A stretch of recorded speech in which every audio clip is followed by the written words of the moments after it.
can't buy.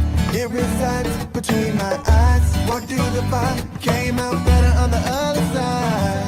See, life's like a beach if you find the sand. And right now, I feel like 100 grand. You are listening to Inspired Insider with your host, Dr. Jeremy Wise. Dr. Jeremy Wise here, founder of InspiredInsider.com, where I talk with inspirational entrepreneurs and leaders. Today is no different. I have Darcy and Debbie of D2 Media. I will introduce them formally in a second. And Darcy and Debbie, before I launch into it, I always like to point out other episodes people should check out of the podcast. So if you've checked out Inspired Insider, there's some really interesting ones. I had the co-founder of Pixar on. He talked about starting Pixar. He had some Steve Jobs stories, some George Lucas stories. But since this is an agency one, you should check out the one I did with Jason Swank. I've actually had him on twice. That was a great one. In one of his business, he talked about acquiring agencies and what they do. And I had Todd Taskey on, who basically that's all he does. He basically helps sell agencies. And he talks about some of the biggest mistakes agencies make when they're selling. And so check that episode out as well. He also has a podcast called The Second Bite Podcast. So check all of that out at InspiredInsider.com. And this episode is brought to you by Rise 25. At Rise 25, we help businesses give to and connect to their dream relationships and partnerships. And how do we do that? We help you run your podcast. For me, Darcy and Debbie, the number one thing in my life is relationships. I'm always looking at ways to give to my best relationships. And I found no better way over the past decade to have the people and their companies profile them and their thought leadership on my podcast so I can learn from them, so my audience can learn from them, and I can share them with the world. So if you've thought about podcasting, you should. I've been saying it for over a decade. If you have a business, you have a podcast, period. Go to rise25.com, learn more. John, my business partner, I've been doing it for a long time. So feel free to ask us any questions that you want. Just contact us at rise25.com. I'm excited to share D2 Media. You can check them out at d2-media.com. I have Darcy Garbin, Debbie Pontera, the co-founders of D2 Media, and they've worked in media marketing for over 30 plus years. And I don't want to age both of you. You look young. But they hand select the best partners in business to provide an advertising and media dream team for clients. They've just a breadth of experience in, some of the traditional marketing, which, people think, I love this, radio, TV, direct mail, billboard, print.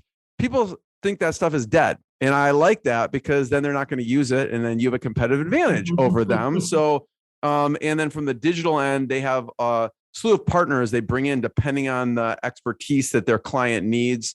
So I just want to, welcome you. Thanks for coming on. Oh, Jeremy, thank you for having us. We really appreciate it. I geek out on direct response marketing. I love it. So I wanted to start off with, we'll get to the how you choose partners to bring in, but I want to start with some kind of walk me through a client and what that looks like, because you do a lot of different traditional media and some people like radio. Who listens to radio or TV or billboards? So I want to walk through, paychecks and some of the things you do with paychecks. And let's start with that. I think that's a great one to start with. Yeah, for sure. So we had an opportunity last summer, as everybody was talking about, recruiting got really tough. They reached out to us, and the first campaign we started, we actually went to radio, and we did. We with Darcy's relationships with radio, she's got relationships with most market. It's very easy for us to buy the whole market very quickly, which would take some agencies a lot of time. So we did a recruitment campaign across, I think it was like 15 markets, and they actually saw a huge uptick in the first couple months with radio. And to your point, right? It's still alive. People are still listening to it. We're very specific about what we buy. We buy it efficiently. We only buy, when people are in their cars, so we're very specific. But then, your opportunity grew and we started to show results pretty quickly that we ended up getting more recruitment campaigns. And that's where we then started leaning on our digital partners, because we needed to really hone in on like IT people and really specific jobs. So that's where we moved from traditional to digital on that one. But we're big believers in all media, to be honest with you. But I think we'd say we're experts in traditional. So walk me through. So the goal of that, they wanted to hire more people with paychecks. Yeah. What's the call to action on a radio ad for something like that? So for that one, they actually put up a cash incentive. Yeah. So they offered people, I think it was up to like $4,500 to take a job. So that was really impactful for them. You know, they knew they needed to say something a little different to cut through the clutter, and we really worked with them, and that became the offer, and that really resonated with people. So they saw a big uptick quickly with that. We also did a little billboard in a couple markets, and we put that message on there as well. That one we actually strategically put in front of their biggest competitor. So that one was kind of fun to kind of shop out where their competitors were, kind of hit that audience for recruitment. Yeah. And to Debbie's point, the message, it has to be there. Doesn't matter how many times you hear something. If it's not interesting or it doesn't resonate with you, then it's just white noise. Yeah. I could see how when you have a compelling offer, you get a flood of responses. What are some of the mistakes people make with, or maybe you made early on, like decades ago in radio? Ouch. Yeah, I think some of I will say, as Debbie and I run into this a lot, because we do so much traditional and digital, is you don't want to tell a client that their baby is ugly. But most of the time they're too close to it. They're too close to their own messaging and their own creative. They can't be objective about it. And I think there's a fine line there where, you know, there's certain things that there has to be a compelling story, and there has to be a call to action, or there has to be a branding message. People, especially more B2C, they need to know what their objective is with the creative and the spot, and what they want people to do with it when they see it. I think sometimes they get lost in that part of it. We do a lot of lead gen. So for us, it's really important that you have a significant offer, because all of your competitors have an offer. Why is yours different? And I need to know who it is. To build that brand and that trust, I need to know who it is as soon as I hear it, and as soon as I see it. Where's your logo? Where's your music bed? Where's your frequency? Where's this great offer? And why am I looking for these offers? Where's your website? I don't see where your website is. I don't hear where your website. People are always going to go to your website first. And I think the mistakes you hear are some of the ones, I mean, and I get it. Clients are trying to prove the ROI. So they want to do like, let's do a different number on each one of these messages to see which one works. And we all know everything works together. It's not just one. Or they say, mention this ad and get 10% off, like, come on, like, I wouldn't do that. Right. No. And 10%, I mean, right. Come on. So we have to challenge our clients sometimes to just say, like, let's think different. Let's think bigger. There was a great offer we saw around the holiday with, Amazon gift cards and a discount. People want instant gratification, right? And they want you to solve their problem, and they want to make sure that they're going to get a great deal. Talk about that process for a second, and maybe you have to coach your clients through that process. And so you have paychecks. Was there an original offer as far as what they were going to offer, their call to action on the table that you had to? Did they come with, oh yeah, let's just offer $4,500, or did you have to have this brainstorming session and come to that particular offer? No. That one we didn't have to. I mean, They knew that the challenge was there. We talked about an offer. So that one I felt they stepped up right away. But I would say some other clients, that we work with in the home improvement, we really have to push them. Mm-hmm. Sometimes they're so focused on making the ad look great that they're forgetting that we need to make the phone ring, and that's got to be an offer. So that's a lot of coaching there, Jeremy. And we, sometimes we just have to be brutally honest with them. And Darcy's usually better at it than I am. Well, you're both New Yorkers, right? The branding and the lead gen go hand in hand, right? Because people want to work with brands they trust. So no matter how great the offer is, if I've never heard of the company, probably not going to call, right? So they do go hand in hand, and it can be a gray area for some clients because they so want to be branded. Well, that's great, but your three biggest competitors are doing both. And you have to be willing to spend. I mean, there's the message, but there's also the budget. You really have to invest in leads. We tell all of our clients, we're buying leads now for like August, right? We got to buy them now. We have to invest in them, and we push people, that the budget has to be the right budget. We're not going to overspend, but we'll walk away if you're going to underspend.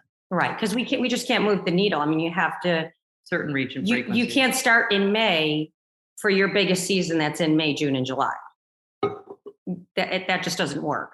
So, and again, to Debbie's point, you have to be willing to spend the money. And I think that's what makes us different too, is because we buy so many different types of media. We can say if a client has $300,000-$400,000, we can say, okay, well, this is where your frequency needs to be. This is where you need to be placed. Maybe you can't be on radio, TV, print, billboard. Like, you're not going to be everywhere, because we're not going to just like throw it at a wall and hope something sticks. To be very strategic about someone's budget, that's their money. And maybe you're in one spot, maybe you're in two spots, but they want it. A lot of clients want to see themselves everywhere. I always laugh and tell Debbie, in 2021, I bought more billboards than I have in my whole career. I literally bought more billboards than I have. Why is that? I have no idea, other than maybe people were driving more, people wanted to be seen more. And I'm a very big fan of static boards as opposed to digital boards. And all of a sudden, everyone who wanted to do digital now wanted to do static boards too. Why? Why do you like static over digital? I like because it rotates. I don't like the rotation. Number one, here's what I like. So that's easier to say. What I do like is there's no cost for production, right? It's super, super easy. You can get on within an hour, right? You can change it out every week if you want, no cost. You have a static vinyl board, it can get costly, right? So you've got to do that production. You've got to wait for it to put up. We just had a big client that was supposed to start. There was a windstorm for 3 days. They were 7 days behind their start date, because any contract has to put, inclement weather and whatnot. So for me, I like to keep driving and get the impression. I want my clients to I don't want them to be fighting anybody up there. There's 8 advertisers with 8 seconds. I could drive by there 10 times. How many times am I going to see, your ad?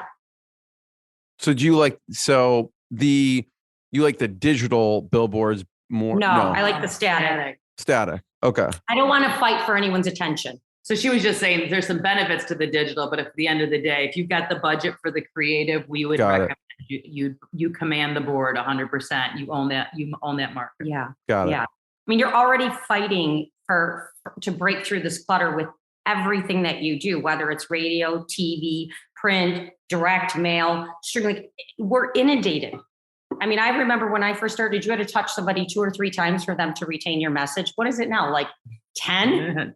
Do you know how costly that is? And now you're going to put yourself into a rotation on a board where you're fighting 7 other advertisers. Own your board. Yeah, if you have the budget on it. Own your board.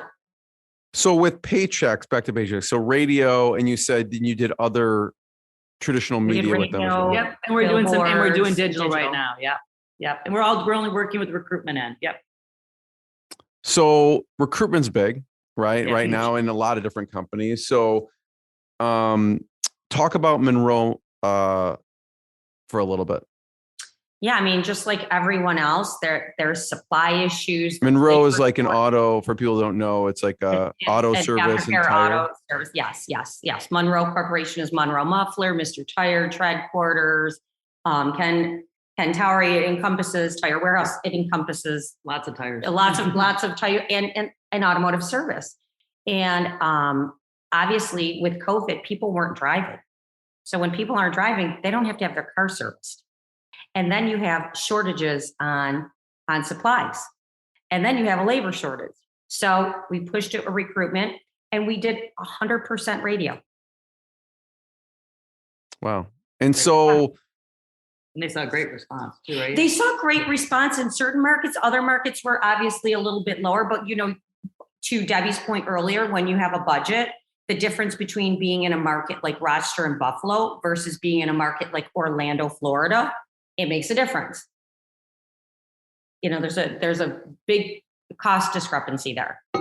So as far as the offer for that, so I could see how paychecks, you're going to pay me $4,500. I'd call. I'm not even looking for a job. No, I'm just kidding. What is a type of offer you have to look at with something like Monroe? So that's a good question. So for them, obviously it's usually very entry level. They're looking for technicians. That's an easy job to train, right? So there's interviews Saturday and Sunday, 1 to 4. So it's a designated time for them to come in. They know they're going to get an interview. If they sign you, it's $1,000 signing bonus. Those signing bonuses, they really work. They work. Paid training, healthcare, benefits. Those are all very important things. And they really touched on that person entering that line of work. What about, I would like to talk about some of the other traditional, you mentioned billboards. What are some mistakes people make with billboards, especially let's say the vinyl, like you put it up there, like you better get it right because, you don't want to be taking that thing down. Well, people are usually driving by a billboard somewhere between 45 and 65 miles an hour. So too many words is everyone's favorite thing. And the color, like we have a client and their board is too white. In the winter. On top of it. Yeah. I mean, it's white. It's beautiful. The creative is beautiful, but I'm not sure that you actually can really appreciate it because it's just so murky. I think it's really important to have a message that if I'm driving by it 6 times a week, I know exactly what it is. What's your tag? What's your phone number? What's your website? That's it. Are there any companies you feel like types of companies that should not be doing billboard?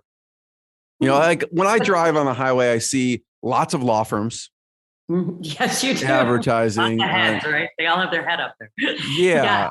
Are there any types of industries, or maybe let's talk about the law firm for a second? You probably drive through a lot of billboards. You're like, oh, they need to do X, Y, Z. What do you see with law firms and how they should improve their billboards?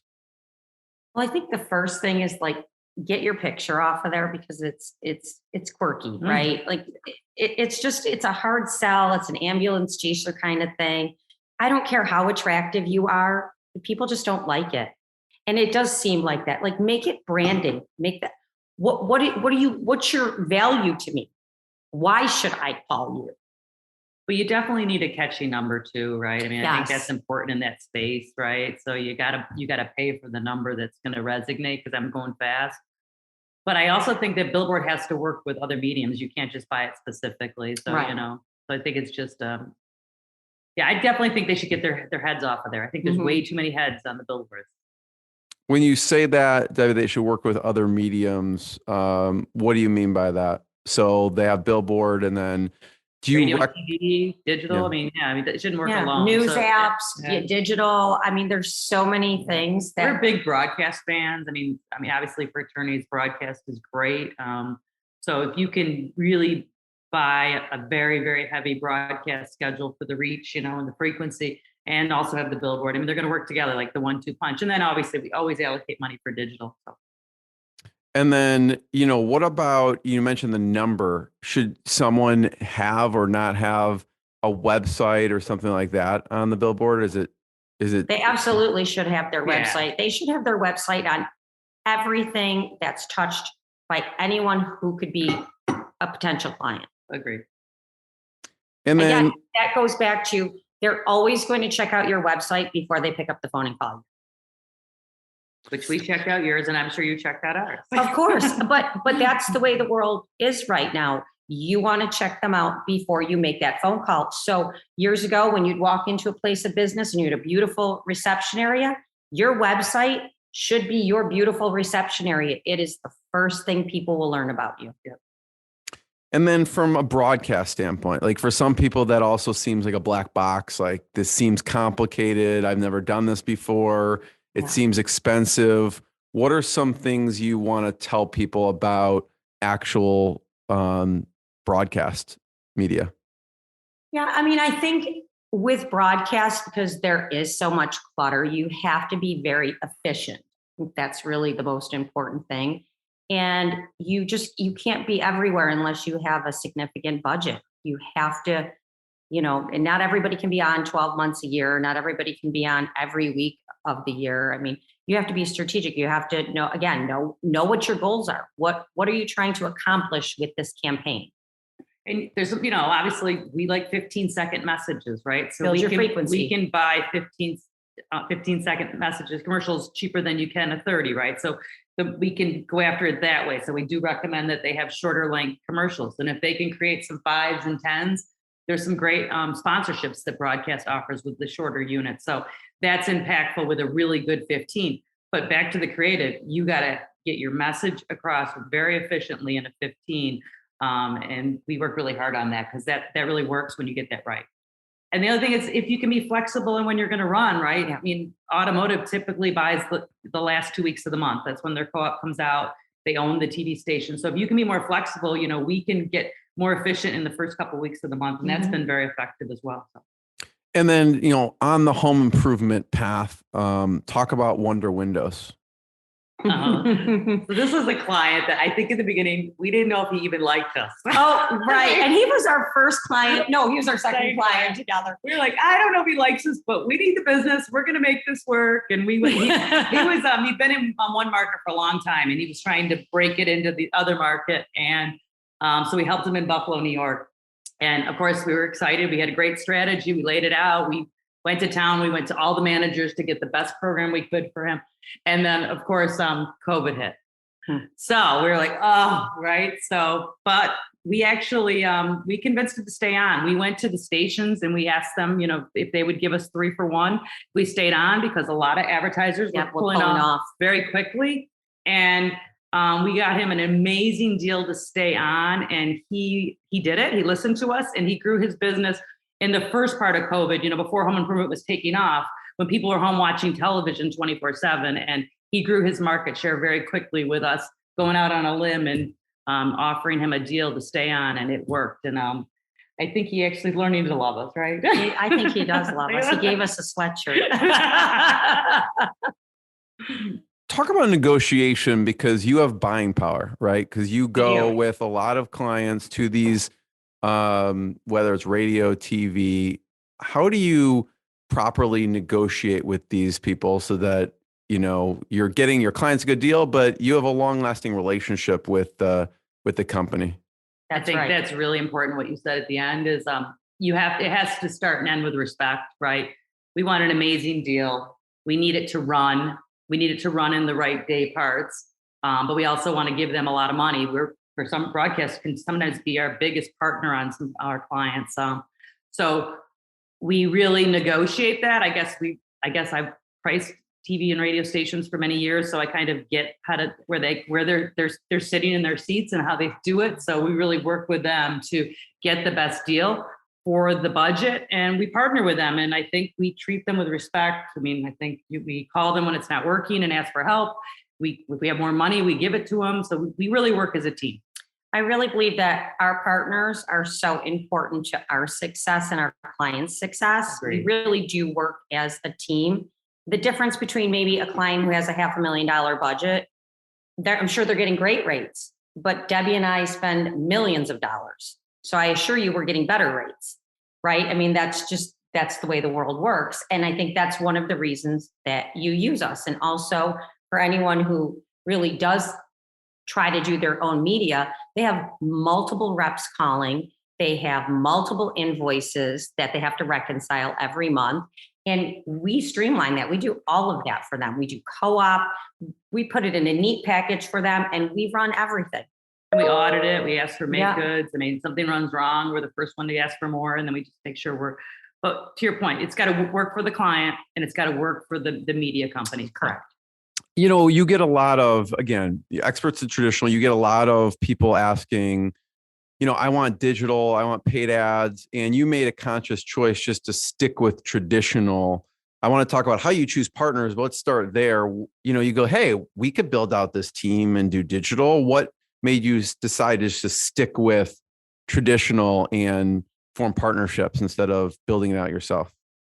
Well, our background is traditional, and it's something we're still very passionate about, and it does work. But it works even better with digital, right? They complement each other. It's not one or the other. But as far as how we choose partners, I think we've made a lot of mistakes, especially in the first few months. And then with COVID, you really learn who your partners are. And I think that's super important because we got even more aggressive for our clients in lean and mean. We need partners who were doing the same. So we also, I think we need partners who are relationship driven like we are. we all have to have the same core values to be able to work together as a team, especially the way that our company is set up, where we do create a dream team for you and you're not on our payroll, you are your own separate company. So I think that's really important, that we all feel very strongly about our clients and their success. So I think that's where we learned very quickly that even the most successful companies that we talk to were not good fits for us. Yeah. Talk about a red flag, because you say relationship driven. If you ask a company, are you relationship driven? Probably 100% will probably say yes. But what's a red flag that you see that you're like, well, we got to steer away from this type of partnership? I think Debbie and I can both agree wholeheartedly that when you come to our company, you deal with Debbie and I, we don't pass you off to anyone. When we work with a radio or TV or anyone, we always go to the manager. When we've worked with certain companies, as soon as we start doing business with them, they hand us a junior AE.